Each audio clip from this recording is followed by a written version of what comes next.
যারাই জড়িত হোক আমরা অবশ্যই সাংগঠনিক ব্যবস্থা নিব।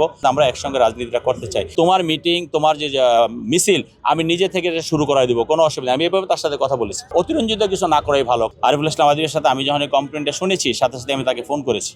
আমি ফোন করে বললাম, ভাই তোমার কি হয়েছে বা আসলে ঘটনাটা কি? তখন সে আমাকে কিছু লোকের নাম বলল যে তারা আমাদের উপর হামলা করেছে বা কিছু এরকম। আমি তখন বললাম যে ঘটনাটা আমি দেখতেছি এবং আমি আমার মতো করে তদন্ত করে এটার ব্যবস্থা নিব। ইতিমধ্যে আপনারা শুনেছেন বা আপনারা জেনেছেন, আমরা পার্টি থেকে আমাদের পার্টি যে ঢাকা মহানগরী কনভেনার, সেই কনভেনার তাকে শোকজ করেছে এবং অল্প সময়ের মধ্যে জবাব দিয়ে বলেছে। জবাব দেওয়ার পরে আমরা একটি তদন্ত কমিটি করেছি। সেই তদন্ত কমিটি যদি রিপোর্ট দেয় হ্যাঁ সব কিছু এইটার সাথে ঘটনার সাথে জড়িত বা যারাই জড়িত হোক আমরা অবশ্যই সাংগঠনিক ব্যবস্থা নিব। পাশাপাশি আমি বলতে চাই, আমরা কিন্তু সহ অবস্থানে বিশ্বাসী। আপনারা দেখেছেন এর পূর্ব আদিবের সাথে আমার কথা হয়েছে, আদিব আমার সাথে কথা বলেছে, আমি ওর সাথে কথা বলেছি। আমি একটি স্পষ্ট কথা বলেছি, একটি বার্তা দিয়েছি যে আমরা কে কত বড় দল, কে কত বড় ছোট সেটা না। আমরা প্রার্থী হিসেবে আমি একটা কথা বলবো যে আমরা সবাই একসঙ্গে সব কিছু করবো। জনগণ যার খুশি, জনগণের ভোট, আমার ভোট আমি দেবো, যাকে খুশি তাকে দেবো, সেই ব্যাপারে আমাদের কোনো কমপ্লেন নেই বা আমাদের কোনো কথা নাই। কিন্তু আমরা একসঙ্গে রাজনীতিটা করতে চাই। এলাকার কল্যাণে নির্বাচিত যেই হোক, আমরা সবাইকে নিয়ে একত্রে আমরা সে এলাকার কল্যাণে কাজ করতে চাই। এবং আরেকটি কথা সে বলেছে, গতকালকে আমাদের এখানে রাত্রে প্রোগ্রাম হয়েছে, 7টার সময় আমাকে ফোন করেছে পার্টি থেকে বা হয়তো তারও কিছু পরে। কিন্তু আমি তখন এখানে যেহেতু প্যান্ডেলটা হবে, আমরা তখন এখানে একটা প্রস্তুতি সভা দিয়েছি।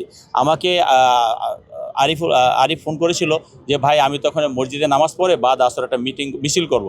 তাই আমি বললাম তুমি মিছিল করো, আমাদের কোনো সমস্যা নাই। এখানে আমাদের যে নেতাকর্মীরা আসবে তারা নেতা, শুধু নেতারা আসবে, এখানে কর্মী বাহিনী আসবে না।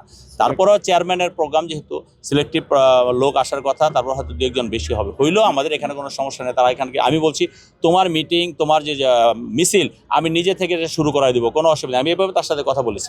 তো এখন তারপরেও সে এই ধরনের কথা যদি বলে থাকে, আমার বক্তব্যটা হলো আমরা কথা বলে বা কথা বলে সাংবাদিকদের ডেকে আমরা যে বাস্তব ঘটনাগুলো যদি আমরা বলি, সত্য ঘটনাগুলো যদি আমরা বলি, তাহলে অনেক সমস্যা এমনি নিরসন হয়ে যায়। কিন্তু আমরা আশা করব কোনো প্রার্থী, আমি নিজেও না, অন্য কোনো প্রার্থী না, কোনো অতিরঞ্জিত কিছু না করাই ভালো। কারণ একটা বড় দল, ওদেরও দল আমাদেরও দল, কার দলের কোন কর্মী কোথায় কি করে সব দায়িত্ব আমরা নিব। কিন্তু আমরা সেই জায়গাটা আমরা তাৎক্ষণিক আমরা সেই জায়গাটা আমরা কন্ট্রোল করতে পারবো না। হয়তো দেখা গেলো যে এক জায়গায় একটা ঘটনা ঘটে গেছে, যেমন ও যে আমাদের এনসিপির প্রার্থী যে কমপ্লেনটা করলো, সেখানে তো আমি উপস্থিত ছিলাম না বা আমি জানতামও না এনসিপির প্রার্থী সেখানে গেছে বা ওরা কী কারণে গেছে, আর উনি তো প্রচারণার জন্য যাবে, এটা স্বাভাবিক। কিন্তু আমার বক্তব্য হলো আমরা কথা না বাড়িয়ে এবং উদরপুণ্ড বুধের গাড়ে না চাপিয়ে দোষারোপ না করে আমরা সুন্দর একটি সলিউশনের মাধ্যমে আমরা সুন্দর একটা রাজনীতি করতে চাই, পরিবেশটাকে ভালো রাখতে চাই। এবং আমরা যেহেতু বড় দল, আমাদের দায়িত্ব অনেক বেশি।